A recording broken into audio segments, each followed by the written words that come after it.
I'm sorry. Take two. So we're in Matthew chapter 8, and we're very excited to be here, and we're very excited to be studying with you tonight. So go ahead and open your Bibles to Matthew chapter 8, and I think we're ready to read. Yeah. We're ready. So Matthew chapter 8, starting in verse number 1. Starts like this. When Jesus came down from the mountain, large crowds followed him. And a leper came to him and bowed down before him and said, Lord, if you are willing, you can make me clean. Jesus stretched out his hand and touched him, saying, I am willing, be cleansed. And immediately his leprosy was cleansed. And Jesus said to him, See that you tell no one, but go show yourself to the priest and present the offering that Moses commanded as a testimony to them. So that's just the beginning. This is a chapter full of miracles. Yeah. I think if you read the Gospels, you'll see different ways that Matthew, Mark, Luke, they all tell some of the same stories, or sometimes different stories. It's not in the other ones, but when they tell the same stories, you can see the difference in the way they're telling them. It's just like you watching a car crash that happens right before your eyes, and you tell the police what happened, and then another witness comes up and tells totally different things than what you saw, or you didn't even think that was important. And it's great to watch how Matthew, Mark, Luke, all of these, they know about the same things, but they're telling it from their different perspectives. And here we're seeing the way that Matthew is telling this, and the points he's trying to get across is a little bit different than what John would be doing. So that's true. Matthew is trying to, Matthew is writing to the Jewish community, and he is trying to inform them that this is the Messiah, and he is trying to show them all of the things that happened through Jesus's ministry. But he's trying to uncover the fact that Jesus is the King. He is the Messiah. He even starts in that first verse, because we're talking about, obviously, the Sermon on the Mount was previous. And so it says that when he came down from the mountain, large crowds followed him. And so Matthew even needs to help these Jewish people, understand there's a lot of credibility here. Large crowds followed him. And we're going to hear and kind of start to understand that Jesus is healing thousands of people. And that's and so it wasn't like a small occurrence. It's not like he healed one lady in the back room of her house. He's doing this everywhere all the time. But Matthew is here going to point out some very specific miracles, and miracles that Jesus even healed in different ways. Yep. So that I think I believe it's 9 or 10 miracles that we're going to talk about, or we're going to see between this chapter and the next chapter. Yeah. And what's the purpose? What's the point? The point I believe is being made by Matthew is you can talk about someone being the king, which is what Matthew is saying. It's the deity. He is the king. He is the one we're looking for. You can say that all day long. People have said that before. So what's the difference? Well, Matthew's going to back it all up with miracle after miracle after miracle and say, look, this isn't just like some strange coincidence. This is solid. And as Tina mentioned, it's going to be different variations in different situations that this takes place. So it's not some little trick that somebody did and they can just keep repeating that trick. This is definitely something that you can look at and say, you know what? He is the one, and he does have the power to do that. He does. Yep. So the first one that it talks about a man with leprosy, and leprosy was basically the AIDS of that day. It was very dangerous. There were actually kind of different types of leprosy, and some were not contagious and some were, but guess what? You had to treat them all the same because you didn't know.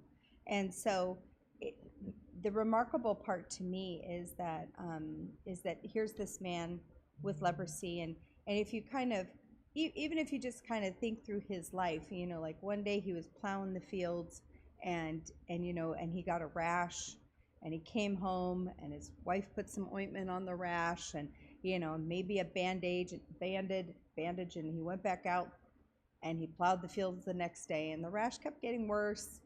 Wife's kind of going, oh, I'm not sure. This goes on for a week, and then the rash is getting significantly worse. She says, hey, you need to go have the priest look at this rash. Everybody knew about leprosy, right? They were nervous about it, and obviously he wouldn't want to have spread it to his household. So he went to the priest. The priest confirms it's leprosy. No one touches him from that point on. And he says, let me go and say goodbye to my family. That didn't happen. He said, no, you have to go. You have to be out of our community.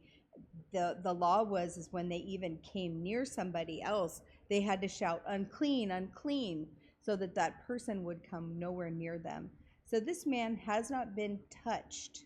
And, if you think about just even human touch, how powerful that is. Yep. No one has touched him for we don't know how long, but the whole time he's been sick and he's been separated. I mean, he's assuming he's got the death sentence. He's not going to see his wife and his children. He's never going to touch them or hold them again. And he comes to Jesus, and I love that he believes, right? He's like, if you are willing, you can make me clean. He didn't say like, can you do it? Are you, are you the one who can do it? He said, no, you can do it. So if you want to do it, I know that you can heal me. That's very powerful. And then it says that Jesus stretched out his hand and he touched him, which is a big no-no. And obviously, if Jesus was not 100% divine, because he was 100% divine and 100% human, he would have had something to be nervous about. But he wasn't nervous. And he touched this man who hadn't been touched for years. Well, so to me, I like the fact that this is the first miracle we're hearing about here. Matthew's bringing this out about this. It's the healing of leprosy. And if you want to look theologically at this or what it represents possibly, and again, it's just the way that I look at it. You can look at it differently. That's fine. Leprosy starts from the inside. It doesn't just start on the skin. It starts from the inside. And then as it gets worse, you can see it on the outside. Mm-hmm. So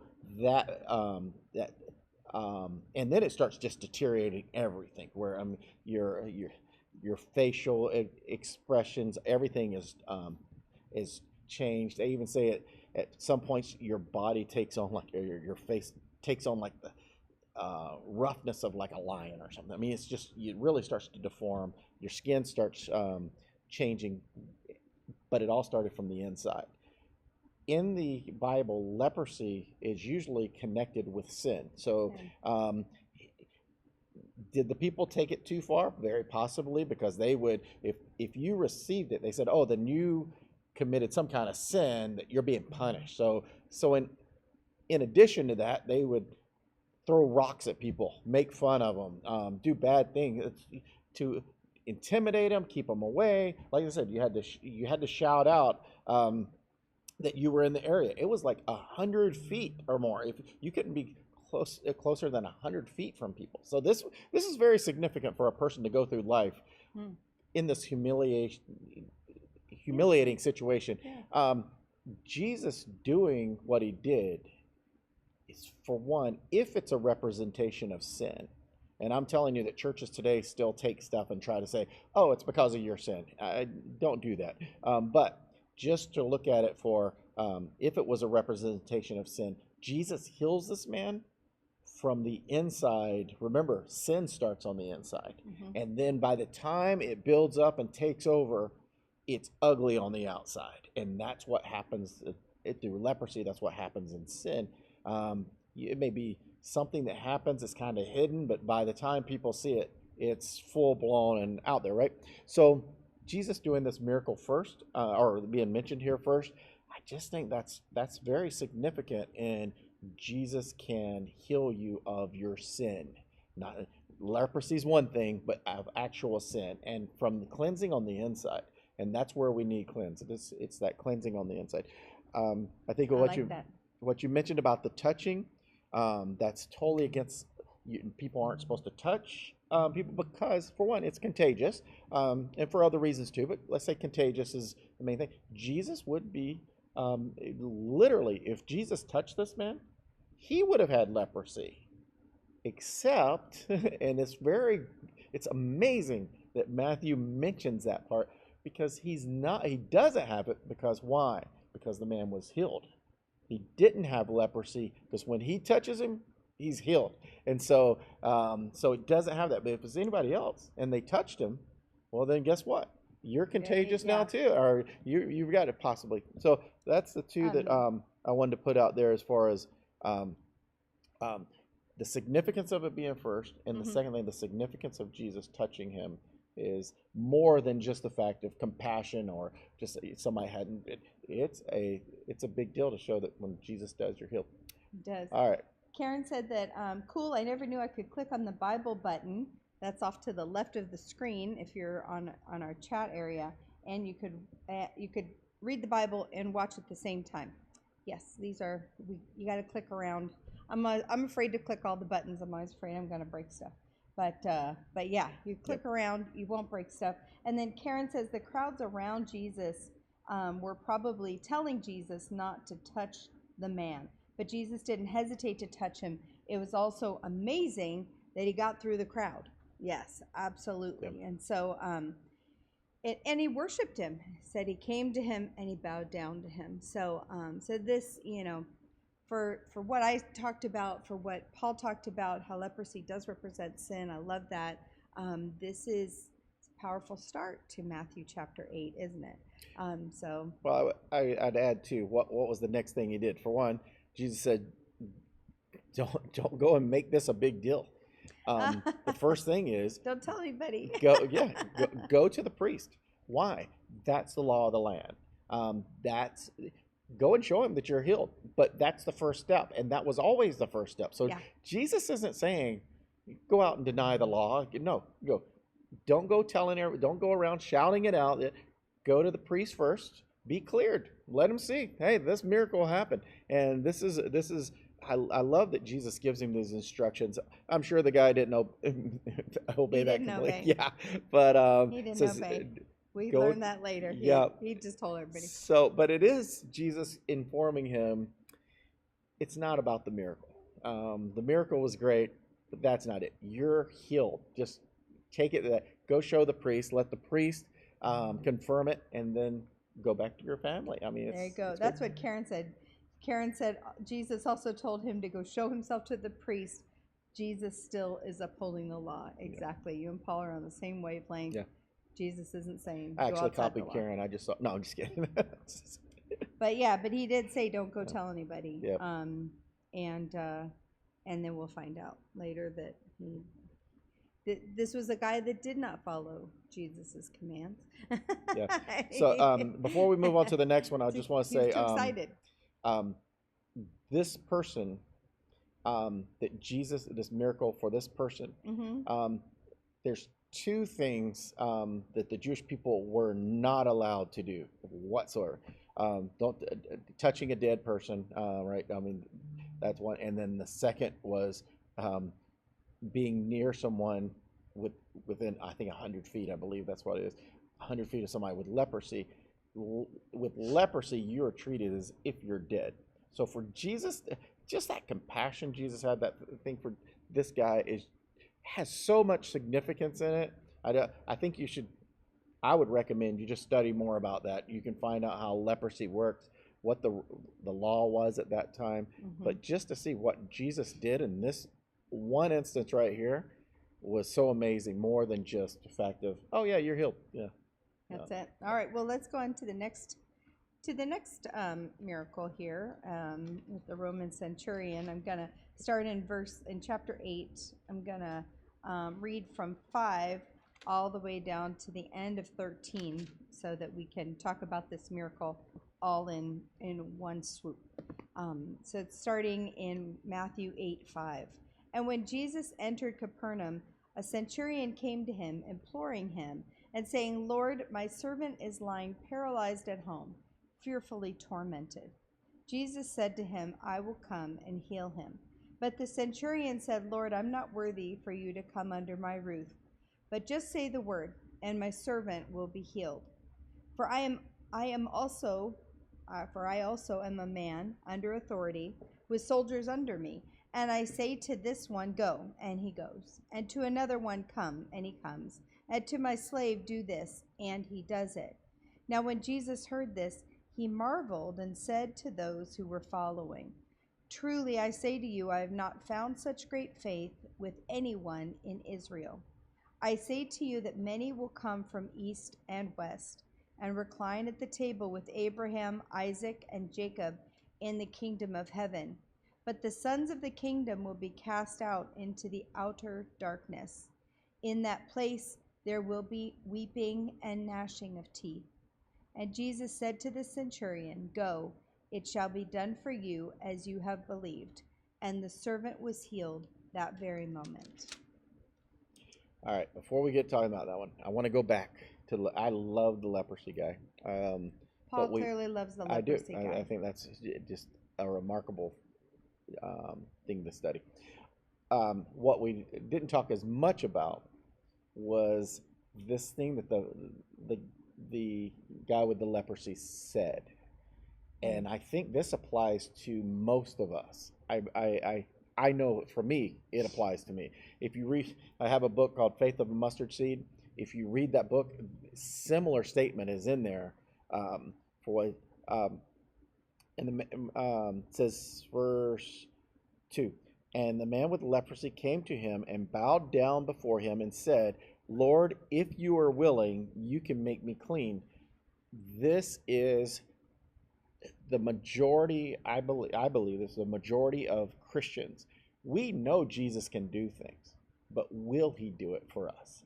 Will he go and do it? And that's what I put in my book is we went through a lot of trials and tribulations during our first part of the ministry.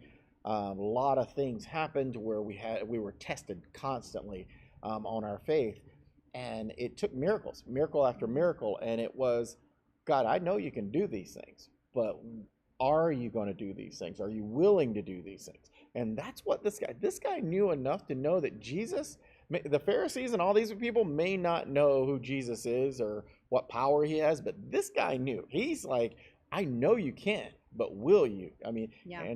And to hear that should just remind us Jesus is willing to answer your prayers, and he's willing to do these things, but we have to we have to trust him to make the right decisions at the right time. So in this case, he did. It was a miraculous thing. All right, we can move on now. Miraculous. So this centurion is interesting. He's a Gentile. He is.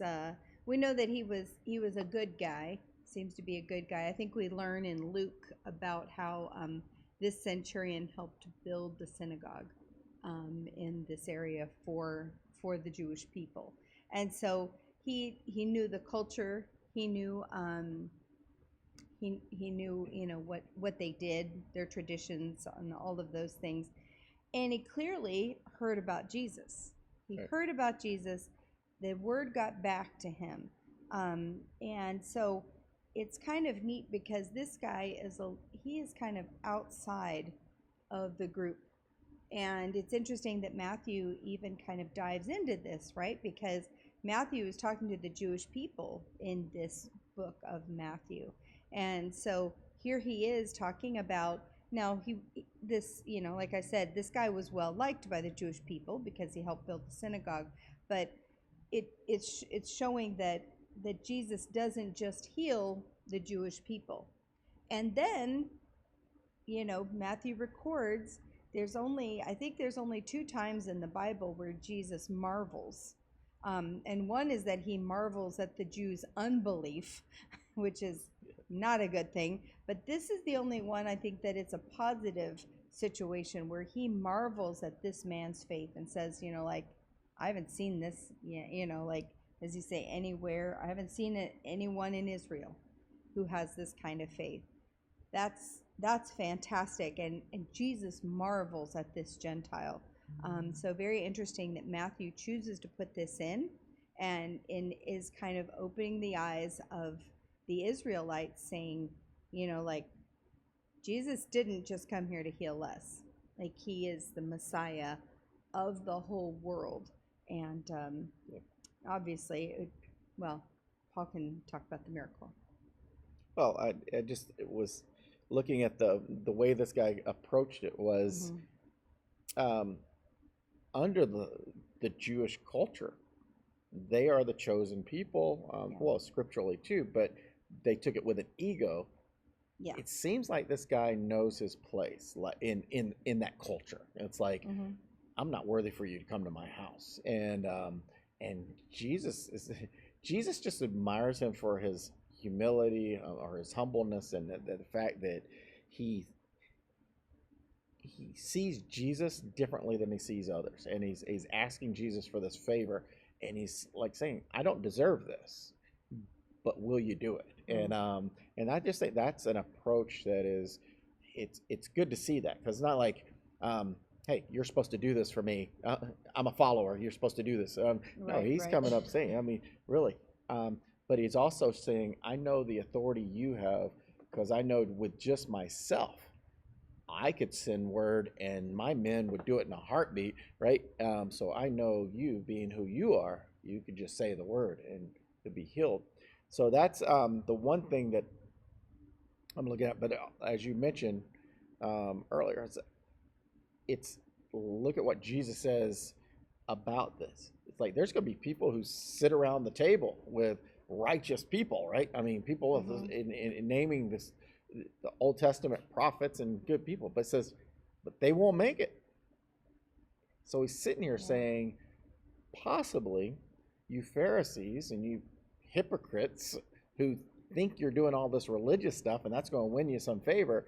It's more than that. It's being like this guy, and this guy who humbles himself before him, and that's the real mindset and the heart set that a person can encounter God and have eternal life.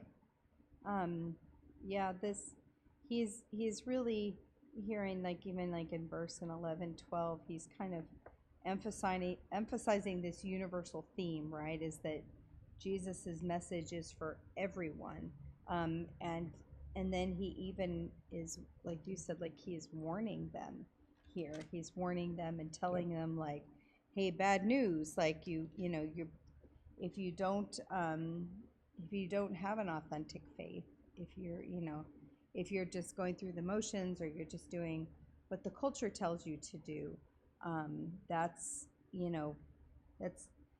you can't fake it. You can't fake your way into heaven. You have to have an actual connection. You can't just say you have a connection.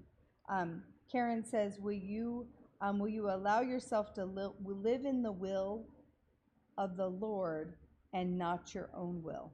And that's even what these miracles are pointing out. And then Karen says, the centurion also said, I don't deserve you to come into his house.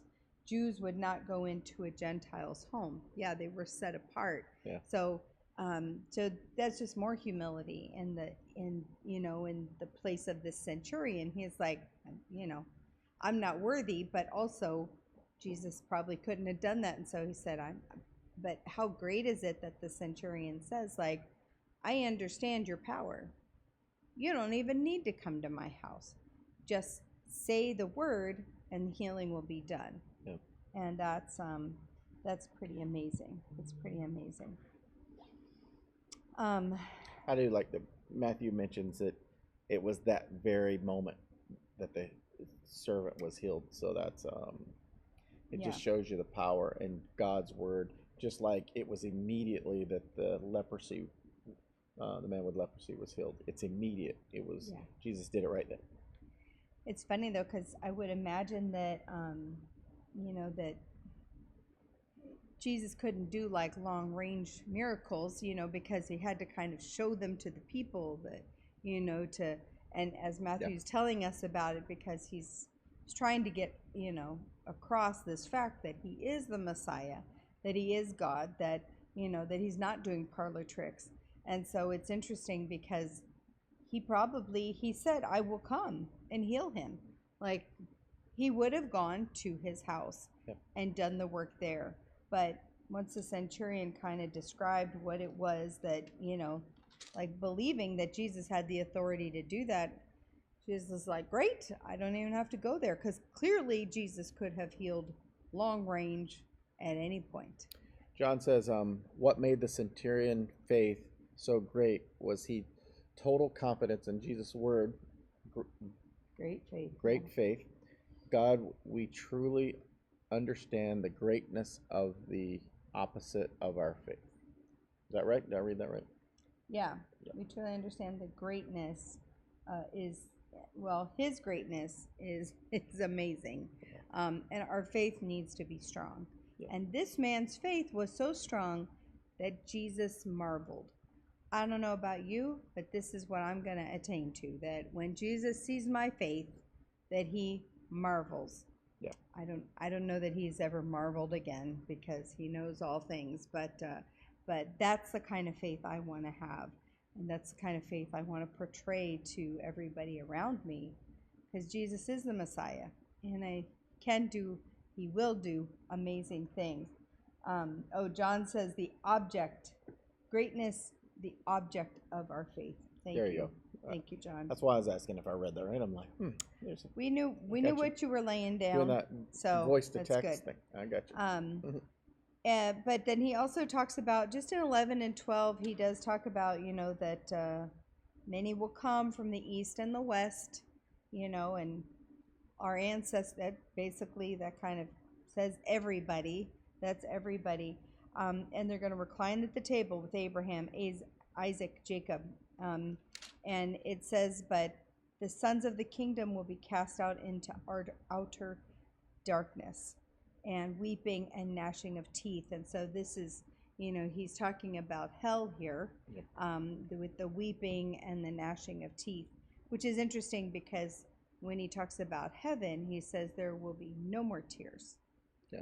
But in this place, in the outer darkness, there will be weeping. There will be gnashing of teeth. John may know this one. And if I don't tell it right, John, you fix it for me.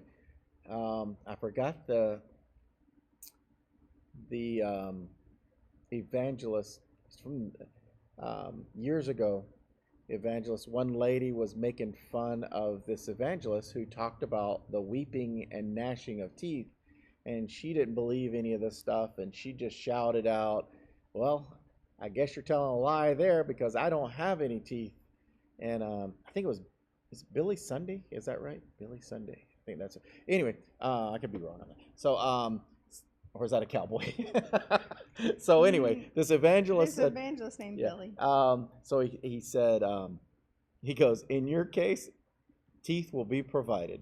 It was just perfect because and that he was known for that, his fast comebacks and things. His so fast anyway, wit. there will be, and the scripture tells us several times when it's referring to hell, it's the gnashing of teeth. That is, and I just think that that's just something that we can relate to. If you've ever been just in such a place of trauma, being scared, pain. Yeah, any of that, it's like an uncontrollable gnashing of your teeth. I mean, it's like that's the visual that I get because I've been to that place where you're so frightened or so overwhelmed and it's that loss of your own emotion, the ability to control your jaw. I mean, your gnashing of your teeth, and it's just weird.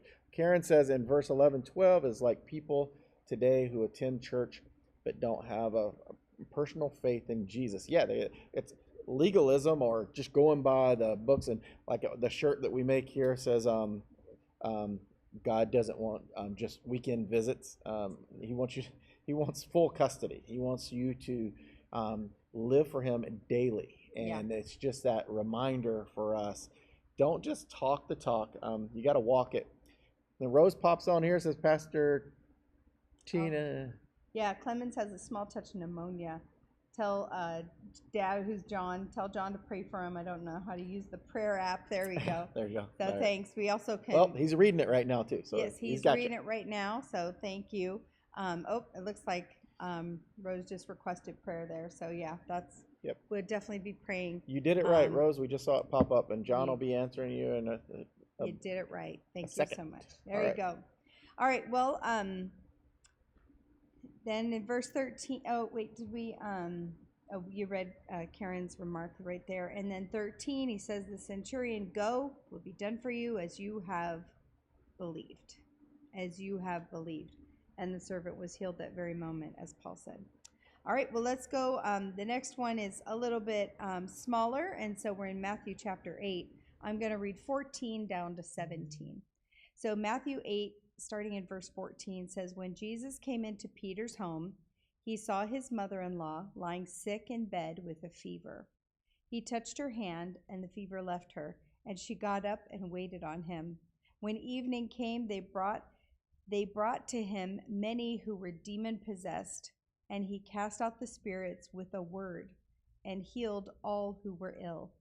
This was to fulfill what was spoken through Isaiah the prophet. He took himself our infirmities and carried away our diseases." He himself took our infirmities. Sorry, I read that backwards. So this is it starts with a smaller miracle, we'll say, because Peter's mother-in-law had a fever. Now, the leprosy was probably a terminal situation. The paralysis and the palsy that the centurion's servant had probably was going to be a lifelong condition as well. This one is interesting because sometimes we get a fever and it's not deadly. Like, she may have recovered herself in time, but Jesus needed her. I imagine is maybe how you can say it, but it's a beautiful response because Jesus touches her, and then her reaction is to get up and wait on him, to make him food or to make sure that Jesus was okay, right? So it's pretty neat that we get to see now like a different kind of yep. miracle. So just picturing this, Peter's mother-in-law is sick. Yeah. And he knows Jesus, and this is totally just my imagination, but Jesus is just, Peter just goes to his mother-in-law and his wife and just says, "Hey, I know a guy." And then Jesus comes in and just literally walks over and just touches her, and she's healed. I mean, it's just if you've ever been to that place of just having a fever, I mean, it can be different stages of that, but whatever the scenario is, and like you said, it's maybe it's not as bad as the others, or could have been, because we know people with fevers. If your fever continues to rise, it's deadly.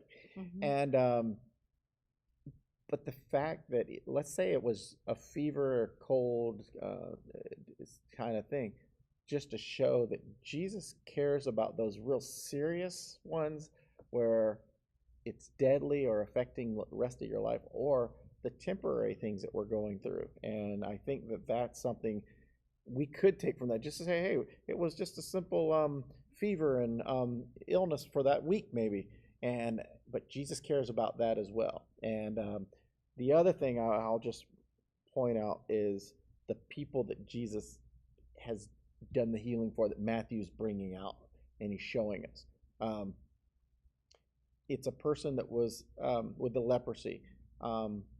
Nobody would be near him, couldn't be near him, and treated like an outcast, or even treated as dead, as if he was dead.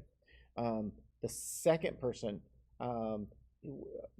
not Jewish, a Gentile, and this is another group of people that the Jewish people, this is another outcast to them, because if you're not Jewish, you're Gentile, and you're nobody compared to them. So it's funny how Matthew was using these outcasts, and then there's only a few things lower than things in life, but women were treated at the lowest. Maybe death and or having leprosy is bad, but women were treated disrespectfully, and they were treated as lower class. They just able to produce babies and cook for us, I guess. But Jesus and Matthew here bringing this out. Look at what Jesus did. He healed a woman, and that had to upset a lot of people right there. And then healed a Gentile, that had to upset people. And then even went up and touched a man with leprosy and healed him. So just the class of people that is being illustrated. It wasn't these people that were seen as top of the line, religious, great, wonderful people. These were people that the Jewish people would say, why waste your time on them, right? I mean, it was a different attitude. So with that, I think it's great that Matthew's bringing this out to say, not only is Jesus Lord and King and his deity, and he has the power to prove it, he proves it where nobody else even thinks it should be done. He's doing it his way, and it's for all of us. Good time. Rose said that love was displayed by serving and appreciation. And John's telling Rose where to look so she can see his prayer. Thanks for that, John. But Rose is right. This is another thing, and maybe this is also why Matthew brought this out, is because Peter's mother-in-law was instantly so grateful, like Mama Rose is saying. She was grateful, she was appreciative, and so, like, how can I express my gratitude to God? Has he brought you through a hard time? He's brought me through hard times. How should you express your gratitude? Well, she was sick, and then she felt better, and so she got up and waited on Jesus. And so right away, we get to see the gratefulness and the appreciation for the miracle. And clearly, this was a little bit closer to home since it was Peter's mother-in-law, but it was still great to see the appreciation. So that's two verses right there. But then that same evening, so same day, Jesus has been busy here. They brought to him many who were demon possessed, and people who were ill. And so this again is showing Jesus's kingly nature. He literally is able to heal them with a word, And so this isn't a parlor trick. It was either a single touch or it was a word. And evil spirits would leave his presence, right? I mean, they're just gone. So Jesus has the authority over evil powers and earthly disease. And this is definitely what Matthew wants to tell this the Jewish nation, the Jewish people about. Yeah. And say, hey, look, just another reason why this is the Messiah. We talked about before, all the way through Matthew, he will keep referencing, he will tell something about Jesus, and then he will reference the Old Testament prophecy. He puts it in his writings. He says, oh, and this is to fulfill this prophecy and this prophecy. He does it again in verse 17. This is to fulfill this prophecy from Isaiah, that he took on our infirmities and carried away our diseases. So once again, showing the kingly nature and more proof that this guy is the Messiah. Well, that's the key point for the Jewish people. They're looking for the Messiah, and the Messiah has to meet the criteria of all the prophecies that were mentioned. So just adding them up, and it's impossible for any one person to do this unless they are the Messiah. So this is why he's making this point. And he's done a lot of them, So Jesus has the power and the authority to conquer sin. Sickness and evil are consequences of living in a fallen world. But in the future, when God removes all sin, there will be no more sickness, there will be no more death. Jesus' healing miracles were a taste of what the whole world will one day experience in God's kingdom. It's what we look forward to, right? So just pretty amazing.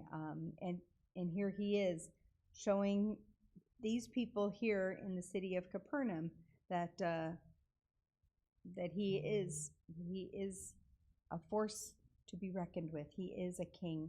He is a Messiah. He is the Messiah. He is the king. All right, you next. All right, let's go down to the next one. And so Jesus, this is Jesus teaching here. So I'm going to read Matthew 8, starting in verse 18. Now, when Jesus saw a crowd around him, he gave orders to depart to the other side of the sea. Then a scribe came and said to him, "Teacher, I will follow you wherever you go." Jesus said to him, "The foxes have holes, and the birds of the air have nests, but the Son of Man has nowhere to lay his head." Another of the disciples said to him, "Lord, permit me to first go and bury my father." But Jesus said to him, "Follow me and allow the dead to bury their own dead." So this is talking about the cost of following Jesus. And it's not always going to be easy. It's not always going to be comfortable. The timing of it may seem off in your flesh or in the natural. There can be great cost and there can be great sacrifice, and there may be no earthly rewards and there may be no earthly security in following Jesus. And I think, when people are seeing like, oh, this is the miracle guy. Like, I just want to be on this team because this is the winning team. And it's great that he's like, let me just remind you, I'm homeless. Yeah. He's homeless. Seriously, people, he's homeless. That's what he means.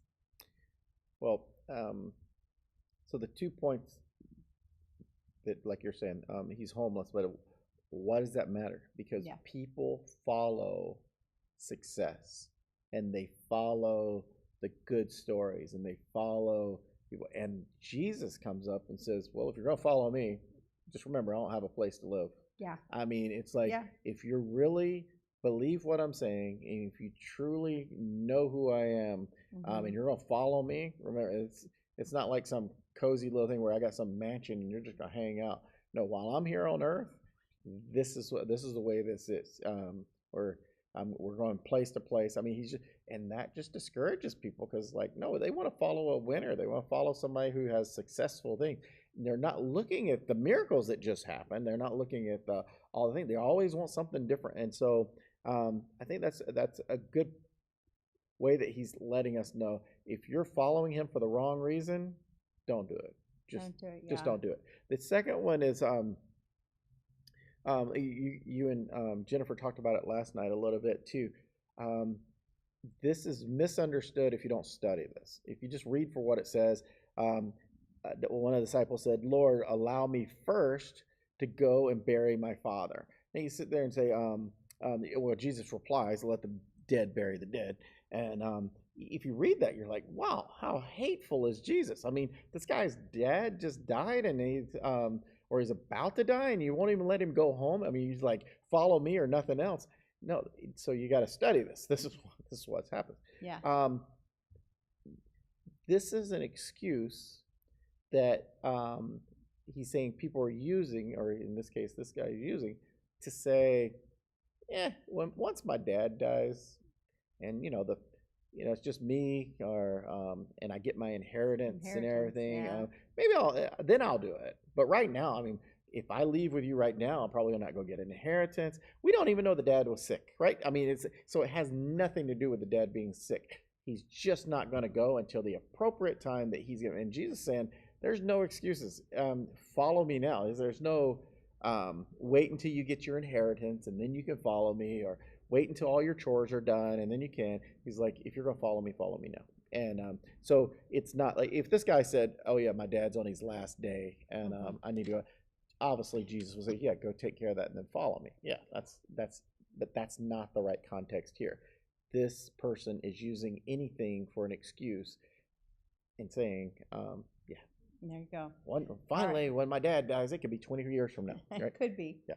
Yeah. Well, let's move on. So, to Matthew 8, reading in verse 23. When he got into the boat, his disciples followed him.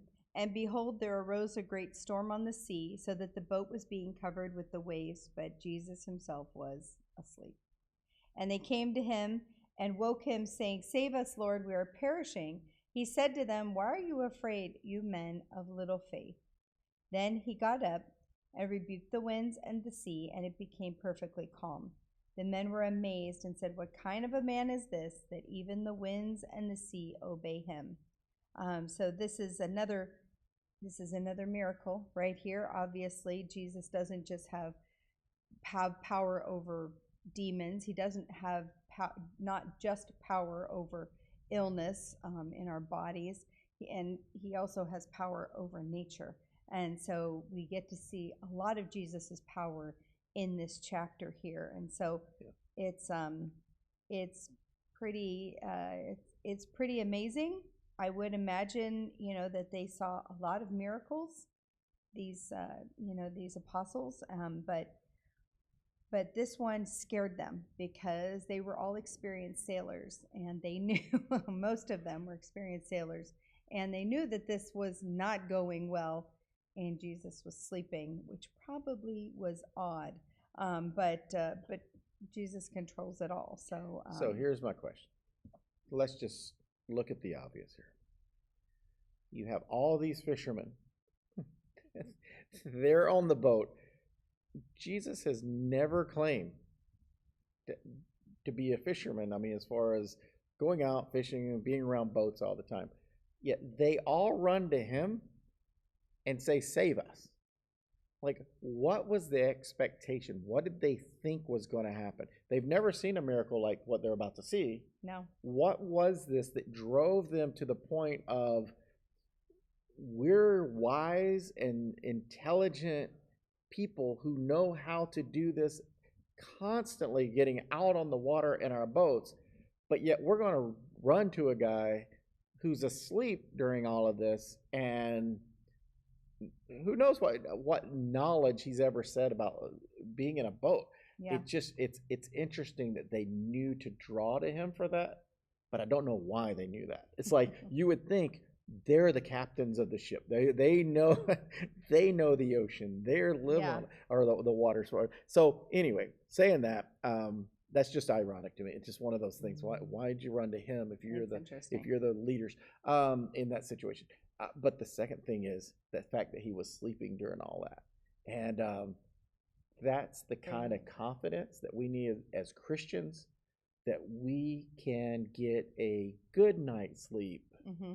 Take a rest, even during the times that we're uncertain. Just be confident that Jesus can handle this. Mm-hmm. He was confident in himself. He slept through it. But I also think he slept through it for another thing, which is to say, you can trust me even when you think that I'm not paying attention. While he seemed to be like separated from them, in an instant, he's going to make everything change. Yeah. What does that miracle say to you? Even, I mean, we live here, we're in California, land of earthquakes, land of wildfires. Nature seems to be against us somehow, but how can we have confidence in Jesus, who it seems like maybe sometimes isn't watching, but definitely he always is, and he proved it to them this day. All right, well, let's go ahead and finish up so we can plow through the end of chapter 8 here in Matthew. So I'm going to read Matthew 8, starting in 28, all the way to the end. And it starts like this in Matthew 8:28. When he came to the other side into the country of the Gerasenes, 2 men who were demon-possessed met him as they were coming out of the tombs. They were so extremely violent that no one could pass by that way. And they cried out, saying, What business do we have with each other, Son of God? Have you come here to torment us before the time? Now there was a herd of many swine feeding at a distance from them. The demons began to entreat him, saying, If you are going to cast us out, send us into the herd of swine. And he said to them, Go. And they came out and went into the swine, and the whole herd rushed down the steep bank into the sea and perished in the waters. The herdsmen ran away and went to the city and reported everything, including what had happened to the demoniacs, the people who had demons. And behold, the whole city came out to meet Jesus, and when they saw him, they implored him to leave their region. Go ahead. So it is interesting that this story is also told, and it says one person. So it's just difference on how a person tells the story and what the point is. There's two guys, and the other version it's one. Doesn't mean they're contradicting each other. I just want to say that. Just means that obviously, I believe it's Mark when he tells it, just focusing on the one main one probably, even though there could have been two. That's fine. It doesn't mean the story's not true. It just means that they were focusing on the one that may have been the main one speaking. Who knows? Mm-hmm. So that part, because that is one of those things where you say, hey, wait, didn't we read this story before and there's only one person? The other thing is the demons know who Jesus is. And you've probably heard this in many, many sermons. Yeah. Satan and demons know who Jesus is. That does not make them saved. That doesn't make them saved from their sin. Now they're going to heaven. No. So you can know who Jesus is and never make the decision to follow him, and you would not be saved either. So just knowing the power of Jesus and knowing what he can do and knowing all about him does not make you a Christian. So the demons knew, but here's the one thing I would say. For the people who just get so caught up in the demonic world, Christians do it. Everything's a demon. They got to cast out a demon here, cast out a demon there. That's a demon. That's a demon. You know what? These demons didn't even have the power to take themselves out of these men into the pigs. They had to ask permission from Jesus before they could do that. Just don't play the demonic card constantly. Yes, demons exist. Yes, they do bad things, but maybe we're giving them a way too much part of our time and spending it. I've met so many people. They get everything's a demon. Everything's a demon. It's like, what? How much of your life do you spend praising Jesus? Because it seems like some Christians can look for demons so much that they miss Christ. And it's just so, I'll get off of this. I just want to say this. Realize they're there, realize they're true, they have power, potential, all that, but also look at the limitations they have. They can't do anything outside of what Jesus gives them the authority to do. And he obviously allows them to do things, but they question it. They said, are you coming early? Are you casting us? Because they know where they're going to go in the end. They know that, but they're like, "Are you coming early? Is this like you changing the time on us right now?" Because they know where they're going. Yeah, I think, and Paul talked about this earlier in the study in this chapter, is that so here's these demoniacs, right? These people who have demons in them, and according to Jewish ceremonial laws, like Jesus should not have dealt with these unclean people. So number one, they were Gentiles. Number two, they were demon possessed. Number three, they were living in the tombs. They were living in a graveyard. That Jesus should not have cared about them, right, as a Jewish man.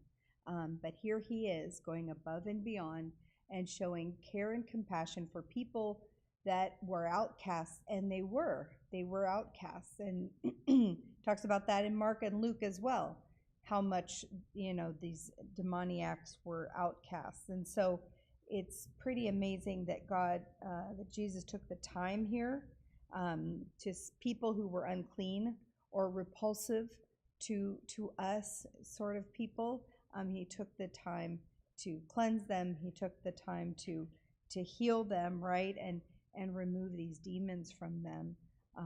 And I like what you were saying too, Paul. Is just Paul's dad was also a pastor, and he would say things like, I don't want to talk about the devil because he loves that. The devil loves it when we blame things on him, or we give credit to him, or just when we bring up his name. Like, he loves that. He loves being in the conversation. And so it's kind of, yeah, I like that. That reminded me, what you were saying reminded me of what your dad, Pastor Billy, That's always probably where I said, got it. Yeah. is just don't give him any credit. Don't give him any power. Don't deal with them. Deal with them. And that's what Jesus did. He dealt with them, and then he moved on. Yeah. And then he moved on. So anyway, we're a little bit after 8 o'clock, and I kind of feel like Jesus putting the demons into a herd of swine we could probably talk about that for an hour alone. But I will tell you that this is kind of the shortened version of it. We're going to hit it again in Mark. We're going to hit it again in Luke. And so we're going to talk about these miracles again, like Paul was saying, from a different perspective. Like, you're watching that car crash. You were on the east corner. They're on the west corner. You saw the same crash, but you saw its different details. That's the beauty of the Gospels, is that we get to see things from different angles. And this one, it brings up that there were two men. Mark and Luke only talk about one, the main guy. So yeah. It's very interesting. So John had said, he put this in the comments. He was talking about how Jesus is calming the storm, and John says it shows that even if Jesus is sleeping, he's still in control. Yep. Amen. In his human form, he's not sleeping anymore at all. But yes, even when he was on the earth and taking a nap, he's still in control. And Karen says Jesus will not force himself on anyone. The whole town cared more about their possessions, the swine, than the casting out of demons and the power Jesus was bringing. Yeah, isn't that funny? Thanks, Karen. They're like, please leave. Yeah. You cost us all a lot of money. Please leave. But look at what they were doing, and which is interesting that Jesus did allow them to go into the swine, the pigs, which Jews can't. But first thing, it's interesting pigs. That that the demons requested the pigs. They requested that. So that's an interesting thing too, because they know that the Jewish people aren't supposed to even be handling these pigs. I mean, they can't eat them, so they sell them. So it was like, wait, you can't eat them, but you're selling them to the Gentiles. So so it's interesting how that. So it was funny that they just chose the pigs to be cast into. Mm-hmm. So it's almost as if, hey, if we're getting cast out of here, we want to call out we want to rat out these other people too. So so they messed up their business a little bit. But you know what? They can't complain because they were doing something that's illegal for them anyway. Anyway, that's a whole nother time. Unless they were Gentiles. May have been Gentiles. And just selling bacon to other Gentiles. So. Yeah, that's a good point. Because we love bacon. So. Yeah. I'm just always under the assumption it's well, they went to Jewish the other people, side of the country. Yeah, she's usually right on the stuff. I don't know. But it is funny that they could care less about the guys. They were more worried about their pigs, like Karen said. Yeah, thanks, Karen. It was an interesting like comment. All right, well, that is it. That is all of chapter 8. We did it with all those. Was I right? Was it 9 or 10? Or is it one more in the next one? Yeah, we have some more. Yeah, there's some more coming up. I lost count, but I knew it was a lot. So yeah. I think it's 9 or 10 total and that he's going to bring up. All right, so anyway, that's the end of chapter 8. Maybe you guys can count them.